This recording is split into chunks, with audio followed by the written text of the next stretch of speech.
فرعون کا خزانہ۔ تینوں بہت گہرے دوست تھے، ایک ہی اسکول اور ایک ہی کلاس میں پڑھتے تھے۔ عمیر اور سبحان کے والد بھی سرکاری دفتر میں ایک ساتھ ہی کام کرتے تھے اور انہیں برابر برابر سرکاری کوارٹر ملے ہوئے تھے۔ البتہ فروہ سامنے والے گھر میں رہتی تھی، اس کے ابو ایک اور دفتر میں نوکری کرتے تھے۔ ویسے تو وہ تینوں کلاس فیلو تھے، مگر ان میں اتنی گہری دوستی کی وجہ کچھ اور تھی۔ تینوں کو خزانے سے متعلق کہانیاں پڑھنے کا بہت شوق تھا۔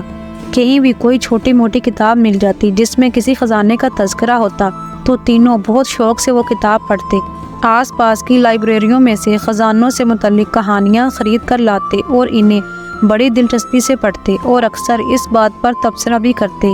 ایک بات بتاؤ عمیر، جب یہ لوگ خزانوں تک پہنچ جاتے ہیں جنہیں خزانوں کی تلاش ہوتی ہے تو وہاں پہنچ کر انہیں ناکامی کیوں ہوتی ہے؟ عام طور سے لوگ خزانوں کے حصول کے لیے جاتے ہیں اور اس کے بعد وہاں موت کا شکار ہو جاتے ہیں۔ یہ تو اسی وقت پتہ چل سکتا ہے جب ہم خود کسی خزانے کی تلاش میں جائیں اور ناکام ہو کر واپس آئیں، عمیر مسکرا کر کہتا اور سب ہنسنے لگتے۔ بھلا ہم کون سا کسی خزانے کی تلاش میں جائیں گے؟ دل تو چاہتا ہے ہم بھی کوئی خزانہ حاصل کریں۔ ایک دن میری ابو سے بات ہو رہی تھی خزانوں کے بارے میں، فروہ کہنے لگی۔ ابو سے؟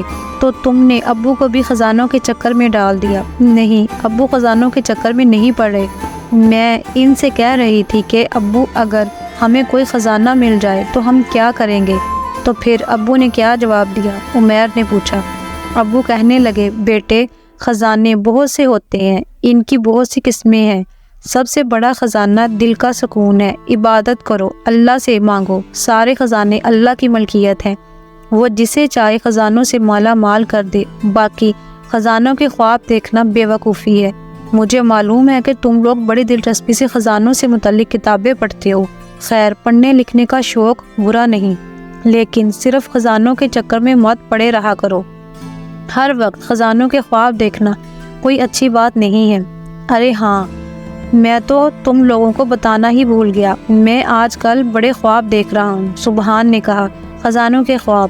ہاں بالکل، مجھے خواب میں ایک جگہ نظر آئی۔ ہمارے ہاں جو کمپنی باغ ہے نا، کمپنی باغ کے مشرقی حصے میں ایک ٹوٹی پھوٹی سی عمارت ہے۔ میں نے خواب میں دیکھا کہ ہم تینوں ایک دن اس عمارت میں داخل ہوئے تو وہاں خزانہ ہی خزانہ بھرا ہوا تھا۔ پھر تم نے اس میں سے کچھ لیا نہیں؟ کہاں بابا، پھر میری آنکھ کھل گئی، سبحان نے کہا اور سب ہنسنے لگے۔ اچھا ہوا، ورنہ تم مالدار بن جاتے۔ ویسے بھی ایک بات کہوں، کمپنی باغ میں وہ جگہ تو میں نے دیکھی ہے، کیا خیال ہے وہاں چل کر ہم ایک بار اندر کا جائزہ لیں؟ ٹھیک ہے، پھر ایسا کریں گے کہ کل چھٹی کے بعد ہم کمپنی باغ چلیں گے۔ بس ٹھیک ہے، ویسے بھی کل ہاف ڈے ہے۔ دوسرے دن وہ تینوں اسکول سے نکل کر کمپنی باغ کی طرف چل پڑے۔ یہ کمپنی باغ اسکول سے زیادہ فاصلے پر نہیں تھا۔ اس وقت دن کا وقت تھا، اس لیے وہاں اکا دکا لوگ ہی نظر آ رہے تھے۔ وہ تینوں کمپنی باغ کے اس حصے کی طرف چل پڑے جہاں وہ ٹوٹی پھوٹی عمارت موجود تھی۔ اب اس عمارت میں کوئی نہیں جاتا تھا، بلکہ اسے ایک طرح سے کوڑے دان بنا دیا گیا تھا۔ باغ کی صفائی کر کے سوکھے پتے اس عمارت میں بھر دیے جاتے تھے، پھر کوئی گاڑی آتی اور ان پتوں کو اٹھا کر لے جاتی۔ اس وقت بھی عمارت پتوں سے بھری ہوئی تھی۔ وہ لوگ اندر داخل ہوئے تو پتے ان کے پیروں کے نیچے چرچرانے لگے۔ وہ عمارت کا جائزہ لیتے رہے۔ پھر سبحان نے ایک طرف اشارہ کر کے کہا، ارے دیکھو، اس طرف دیکھو، وہ کیا ہے؟ اس نے ایک ٹوٹی اینٹ پر رکھی ہوئی کتاب کی طرف اشارہ کیا تھا۔ کتاب کی شکل دیکھتے ہی وہ اس کی جانب دوڑ پڑے۔ عمارت میں خزانے کی بجائے سوکھے پتوں کا خزانہ موجود تھا، لیکن وہاں اس کتاب کی موجودگی بڑی حیران کن تھی۔ وہ کتاب کے قریب پہنچ گئے۔ بہت پرانی سی کتاب تھی، لیکن اس کی جلد پر لکھا ہوا تھا فرعون کا خزانہ۔ تینوں خوشی سے اچھل پڑے۔ چلو، خزانہ نہیں ملا تو خزانے سے متعلق کتاب ہی مل گئی۔ یار، کیا خیال ہے ہم اس کتاب کو لے چلیں؟ عمیر نے سبحان سے کہا۔ تو اور کیا، ہم یہاں جھک مارنے آئے ہیں؟ ویسے ہم اس کتاب کو یہاں سے قرض لے رہے ہیں، اسے واپس یہیں رکھ جائیں گے۔ اے کتاب، یہ ہمارا وعدہ ہے۔ فروہ ہنس پڑی۔ وعدہ کسی سے بھی کیا جائے اسے پورا کرنا ہوتا ہے، اور پھر کتاب کی تو بات ہی کچھ اور ہوتی ہے۔ بہرحال سبحان نے وہ کتاب اپنے لباس میں چھپائی اور وہ تینوں وہاں سے چل پڑے۔ طے یہ کیا گیا تھا کہ رات کو جب وہ پڑھنے بیٹھتے ہیں اس وقت اس کتاب کو پڑھا جائے گا۔ تینوں میں چونکہ بڑی دوستی تھی، کسی کے بھی گھر ڈیرا ڈال لیا جاتا تھا اور تینوں ساتھ بیٹھ کر اسٹڈی کیا کرتے تھے۔ چنانچہ آج عمیر کے گھر میں یہ پروگرام بنایا گیا۔ عمیر کے گھر کی بیٹھک خالی ہوا کرتی تھی اور ان کے والدین ان کی پڑھائی کے وقت ذرا بھی دخل نہیں دیا کرتے تھے۔ کھانے پینے سے فراغت حاصل کرنے کے بعد تینوں اپنے کورس کی کتابیں لے کر بیٹھ گئے، لیکن آج ان کا اصل کام فرعون کے خزانے والی کتاب کو پڑھنا تھا۔ تینوں بڑی دلچسپی محسوس کر رہے تھے۔ انہوں نے پہلا صفحہ کھولا تو اس پر اہرام مصر کی تصویر بنی ہوئی تھی۔ دیکھو یہ کیسی انوکھی چیز ہے، یہ اہرام تو آج تک سمجھ میں نہیں آئے کہ کس نے بنائے تھے۔ لو، ایسی تو کوئی بات نہیں ہے، ان اہراموں کے بارے میں تو یہی سنا گیا ہے کہ ان میں فرعونوں کی لاشیں ہوا کرتی تھی اور انہی میں خزانے بھی ہوا کرتے تھے۔ یہ خزانے فرعونوں کے ہوا کرتے تھے۔ ہاں، ہم نے اس کتاب میں پڑھا نہیں تھا کہ کسی سیاح کو ان میں سے کوئی خزانہ مل گیا تھا۔ یار، بڑا دل چاہتا ہے کہ ہم بھی ان اہراموں میں سے کسی اہرام کو اندر سے دیکھیں، پتہ نہیں اندر سے کیسا ہوتا ہوگا۔ ہاں، دل تو چاہتا ہے۔ اب آگے تو بڑھو۔ انہوں نے دوسرا صفحہ کھولا تو اس پر لکھا ہوا تھا خوش آمدید۔ یہ کیا ہوا؟ یہ کون سی خوش آمدید ہے بھائی؟ تیسرا صفحہ کھولا تو اس پر ایک اور تحریر لکھی ہوئی تھی، اگر تم میرے مہمان بننا چاہتے ہو تو تمہیں کچھ وعدے کرنا ہوں گے۔ تینوں نے حیرت سے ایک دوسرے کی صورت دیکھی۔ کیا یہ تحریر ہمارے لیے ہے؟ لگ تو ایسے ہی رہا ہے۔ چوتھا صفحہ کھولا تو اس پر لکھا تھا ہاں، یہ تحریر تمہارے ہی لیے ہے۔ اب تو تینوں کے چہرے پر انتہائی حیرت نظر آنے لگی۔ کیا مطلب ہے؟ پانچواں صفحہ کھولو۔ پانچواں صفحہ کھولا تو اس پر لکھا ہوا تھا مطلب یہ ہے کہ اگر تم اہراموں کی سرزمین پر آنا چاہتے ہو تو میں فرعون رایا اموس تمہیں اجازت دیتا ہوں۔ تم یہاں آؤ۔ جس اہرام کی تم تصویر دیکھ رہے ہو اس میں میرا خزانہ چھپا ہوا ہے، لیکن شرط یہی ہے کہ تم اس خزانے کا لالچ نہیں کرو گے اور اس میں سے کچھ لینے کی کوشش نہیں کرو گے۔ اب تو تینوں کے بدن میں کپکپاہٹ سی دوڑ گئی۔ یہ تو کھلی دعوت تھی۔ فرعون رایا اموس انہیں اپنے احرام میں بلا رہا تھا۔ فروا لرزتی آواز میں بولی، مگر ہمیں تو وہاں جانے کا راستہ بھی نہیں معلوم، ہم وہاں کیسے جائیں گے؟ اچانک ہی انہیں ایک عجیب سا احساس ہوا۔ انہیں یوں لگا جیسے کتاب کی جسامت بڑھتی جا رہی ہے۔ کتاب بڑی سے بڑی ہوتی چلی گئی۔ وہ خوف سے تھر تھر کانپنے لگے اور پھر انہیں کتاب میں ایک دروازہ نظر آیا۔ یہ دروازہ بڑا عجیب سا تھا۔ تینوں کے تینوں کھڑے ہو گئے اور پھر ایک مدھم سی آواز نے ان سے کہا، آؤ معزز مہمانوں، تم میرے احرام کو اندر سے دیکھنا چاہتے تھے نا؟ آؤ، میں تمہیں دعوت دیتا ہوں کہ اسے اندر سے دیکھو۔ انہیں یوں محسوس ہوا جیسے کوئی نظر نہیں آنے والی طاقت انہیں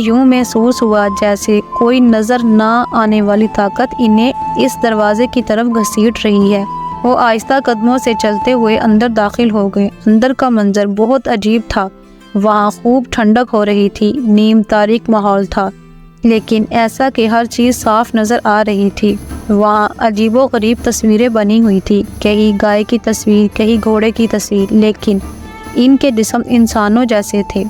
ایک طرف ایک سرنگ سی نظر آ رہی تھی جس سے مدھم مدھم روشنی جھلک رہی تھی۔ ان کے قدم اس سرنگ کی جانب بڑھ گئے اور وہ سرنگ میں داخل ہو گئے۔ آگے جا کر خوب تیز روشنی پھیلی ہوئی تھی۔ جب وہ سرنگ کے دہانے کی دوسری طرف پہنچے تو انہوں نے ایک بہت بڑا سا ہال دیکھا۔ ہال کے بیچوں بیچ ایک تابوت رکھا ہوا تھا جس کا ڈھکن کھلا ہوا تھا۔ ڈرے ڈرے قدموں سے وہ تینوں آگے بڑھے اور انہوں نے اس تابوت میں لیٹے ہوئے اس انسانی جسم کو دیکھا۔ وہ رایا اموس کی لاش تھی۔ عجیب ہیبت ناک چہرہ تھا اس کا، بس یوں لگتا تھا جیسے زمانہ قدیم کا کوئی انسان گہری نیند سو رہا ہو۔ وہ پھٹی پھٹی آنکھوں سے رایا اموس کی لاش کو دیکھتے رہے۔ اچانک ہی انہیں یوں محسوس ہوا جیسے رایا اموس کی لاش مسکرا رہی ہو، وہ ان کا استقبال کر رہی تھی۔ فروا تو بری طرح کانپنے لگی، لیکن عمیر نے اس کا بازو پکڑ لیا اور بولا، نہیں، ڈرنے کی ضرورت نہیں، آؤ یہاں سے آگے بڑھیں۔ وہ وہاں سے آگے بڑھے، تب انہیں بہت سے صندوق نظر آئے۔ یہ لکڑی کے صندوق تھے اور ان کے ڈھکن بھی کھلے ہوئے تھے۔ ان میں سے روشنی جھلک رہی تھی۔ پیلی پیلی روشنی، بس یوں لگ رہا تھا جیسے پیلے رنگ کے بلب اندر جل رہے ہوں۔ وہ ان کے قریب پہنچے اور ان کے دل دھک سے ہو گئے۔ انہوں نے زندگی میں خزانوں کی تصویریں دیکھی تھی جو کتابوں میں ہوا کرتی تھی، لیکن اصل خزانہ وہ اپنی آنکھوں سے پہلی بار دیکھ رہے تھے۔ لکڑی کے صندوقوں میں سونے کی اشرفیاں بھری ہوئی تھیں۔ ان کے علاوہ رنگین ہیرے اور طرح طرح کے انوکھے زیورات۔ ان کی آنکھیں حیرت سے پھٹی کی پھٹی رہ گئی تھیں۔ وہ پاگلوں کی طرح اس عظیم الشان خزانے کو دیکھ رہے تھے۔ بہت دیر تک وہ اسی طرح کھڑے رہے۔ اچانک ہی عمیر کے دل میں خیال پیدا ہوا کہ جب وہ واپس اپنی دنیا پہنچیں گے تو لوگوں کو کیسے بتائیں گے کہ انہوں نے جیتی جاگتی آنکھوں سے پورے ہوش و حواس کے عالم میں فرعون کا خزانہ دیکھا ہے، اتنا بڑا خزانہ کہ انسان ان کے بارے میں سوچ بھی نہ سکے۔ عمیر آہستہ سے جھکا اور اس نے سونے کی ایک اشرفی صندوق میں سے اٹھا لی۔ ان لوگوں کو یوں لگا جیسے اچانک ہی زمین لرز گئی ہو۔ ہلکے ہلکے دھماکے بھی سنائی دینے لگے، لیکن انہیں یہ اندازہ نہیں ہو سکا کہ ایسا کیوں ہوا ہے۔ فروا نے خوف سے سبحان کا بازو پکڑتے ہوئے کہا، ہمیں یہاں سے نکلنا چاہیے، مجھے بہت ڈر لگ رہا ہے۔ ہاں، ہم نے ہوش و حواس کے عالم میں اپنی آنکھوں سے خزانہ دیکھ لیا ہے، اب ہمارا واپس چلنا ہی زیادہ مناسب ہے۔ تینوں وہاں سے واپس پلٹ پڑے۔ عمیر نے اشرفی اپنی جیب میں رکھ لی تھی۔ غالباً فروا اور سبحان نے عمیر کو اشرفی اٹھاتے ہوئے نہیں دیکھا تھا۔ وہ لرزتے قدموں سے واپس چلے اور فرعون کے تابوت کے پاس سے گزرتے ہوئے آخرکار اس دروازے کے پاس پہنچ گئے جہاں سے وہ اندر داخل ہوئے تھے۔ لیکن یہ کیا، دروازے سے باہر قدم کیا تو ان کے قدم یہ ایک دم سے رک گئے۔ باہر ایک چوڑی خندق بنی ہوئی تھی جو پانی سے بھری ہوئی تھی۔ جب وہ یہاں آئے تھے اس وقت تک خندق کا کوئی وجود نہیں تھا، اب یہ اچانک کہاں سے نمودار ہو گئی۔ تینوں خوف زدہ ہو گئے تھے۔ فروا خوف سے بولی، اب ہم کیا کریں گے؟ انہوں نے نیچے جھک کر دیکھا تو انہیں ایک سیڑھی پانی میں کھڑی نظر آئی۔ یہ سیڑھی اس کشتی تک پہنچتی تھی جو خندق میں پڑی ہوئی تھی۔ سبحان نے کہا، آؤ ہم اس کشتی کے ذریعے دوسرے کنارے تک چلتے ہیں۔ وہاں بھی دیکھو، ایسی ہی سیڑھی لٹکی ہوئی ہے، ہم اس کے ذریعے اوپر پہنچ جائیں گے۔ بڑی مشکل سے فروا، عمیر اور سبحان نیچے پہنچے۔ کشتی نے انہیں دوسرے کنارے پر پہنچا دیا اور وہ اوپر پہنچ گئے، لیکن دوسری طرف کا منظر بھی انتہائی خوفناک تھا۔ ایک بہت بڑی وادی پھیلی ہوئی تھی جس میں درخت اور کانٹے دار جھاڑیاں بکھری ہوئی تھیں۔ وہ ڈرے ڈرے قدموں سے آگے بڑھتے رہے۔ اچانک ہی کہیں سے انہیں شیر کی دھاڑ سنائی دی اور تینوں کے چہرے پیلے پڑ گئے۔ یہ ہم کس مصیبت میں گرفتار ہو گئے، پتہ نہیں کیا ہو گیا۔ وہ آگے بڑھے۔ شیر کی دھاڑ خوب زوردار سنائی دے رہی تھی، پھر کانٹے دار جھاڑیاں سامنے آ گئیں۔ ان کے بیچ میں سے گزرنا کافی مشکل تھا۔ ابھی وہ کانٹے دار جھاڑیوں کو ہٹا ہٹا کر آگے بڑھ رہے تھے کہ اچانک ہی انہیں زمین پر چھپکلیاں نظر آنے لگیں۔ یہ چھپکلیاں زمین پر ادھر سے ادھر پھر رہی تھیں۔ فروا تو چھپکلیوں سے بہت ہی ڈرتی تھی۔ وہ خوف سے رونے لگی، اب ہم یہاں سے کیسے گزریں گے؟ مگر یہ ہوا کیا، ہم مصیبتوں میں کیسے گرفتار ہو گئے؟ اب کیا کیا جائے؟ ان تمام بلاؤں سے کیسے بچا جائے؟ لیکن بلاؤں سے بچنے کا کوئی ذریعہ ان کی سمجھ میں نہیں آیا۔ خدا کا نام لے کر وہ انہی چھپکلیوں کے درمیان سے گزرنے لگے۔ ان کے قدموں کی آواز سے چھپکلیاں ادھر ادھر ہٹ جاتی تھی۔ فروا تھر تھر کانپ رہی تھی۔ عمیر اور سبحان کی بھی بری حالت تھی۔ چھپکلیوں کے درمیان سے گزرتے تو انہیں ایسے پتھر نظر آئے جن پر چلنا بہت مشکل تھا۔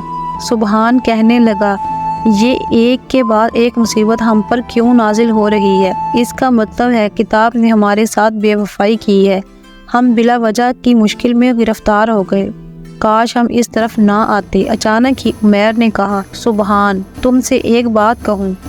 ہاں بولو، کیا بات ہے؟ لکھا ہوا تھا کہ فرعون کے خزانے میں سے کوئی کچھ نہ لینا ورنہ نقصان اٹھانا پڑے گا۔ ہاں تو پھر میں نے ایک غلطی کی ہے۔ کیا؟ میں نے وہاں سے ایک اشرفی اٹھا لی ہے، وہ میرے لباس میں موجود ہے۔ کہیں یہ ایسا تو نہیں کہ یہ ہمیں اس اشرفی کو اٹھانے کی سزا ملی ہو؟ تم نے بہت برا کیا عمیر، اگر تم وہیں پر ہمیں بتا دیتے تو ہم کبھی تمہیں وہ اشرفی اٹھانے کی اجازت نہ دیتے۔ اب کیا کریں، اتنی تکلیفیں اٹھا کر یہاں تک پہنچے ہیں۔ میرا خیال ہے کہ ہمیں واپس جانا چاہیے اور اشرفی فرعون کے خزانے میں رکھ دینی چاہیے۔ فروا بولی، میں تو نہیں جاؤں گی، تم لوگ مجھے یہیں چھوڑو، اتنی مشکل سے اتنا فاصلہ طے کر کے یہاں تک آئی ہوں۔ فروا ہمت کرو۔ وہ تمام مشکلوں سے دوبارہ گزر کر ایک بار پھر واپس اسی جگہ پہنچے، خندق میں اترے، دوسری طرف چڑھے اور پھر اس کھلے دروازے سے اندر داخل ہو گئے۔ فرعون کے تابوت میں فرعون کی لاش بڑی مسکرا رہی تھی۔ انہیں صاف محسوس ہوا کہ لاش ہنس رہی ہے۔ عمیر نے آگے بڑھ کر وہ اشرفی اس صندوق میں واپس ڈال دی اور کہنے لگا، میں معافی چاہتا ہوں، میرے دل میں لالچ نہیں تھا، بس مجھے شوق تھا کہ میں دنیا والوں کو بتاؤں کہ دیکھو میں نے فرعون کا خزانہ دیکھا ہے، لیکن میں نے اشرفی اب واپس رکھ دی ہے، ہماری سزا، ہماری خطا معاف کر دو۔ ابھی عمیر کے منہ سے یہ الفاظ نکلے ہی تھے کہ اچانک تیز روشنی نظر آئی۔ ان کی آنکھیں بند ہو گئی۔ انہوں نے 1 منٹ تک آنکھیں بند کیے رکھی اور پھر جب آنکھیں کھلی تو ان کے دل دھک سے رہ گئے۔ ارے یہ کیا! وہ تو اسی کمرے میں بیٹھے کتاب کو دیکھ رہے ہیں جہاں سے وہ کتاب میں داخل ہوئے تھے۔ گویا ان کی سزا معاف ہو گئی تھی۔ انہیں اچھی طرح اندازہ تھا کہ جو کچھ ہوا ہے وہ صرف ایک خواب نہیں تھا بلکہ سچائی اور حقیقت تھی۔ جو کچھ غلط ہوا تھا وہ اشرفی چرانے کی وجہ سے ہوا تھا۔ پھر انہوں نے دل ہی دل میں توبہ کی کہ آئندہ کبھی ایسا لالچ نہیں کریں گے۔ کتاب کو بھی انہوں نے اس کی جگہ واپس رکھ دیا جہاں سے وہ اسے لے کر آئے تھے، یعنی کمپنی باغ میں، لیکن وہ زندگی بھر اس واقعے کو نہیں بھول سکیں گے۔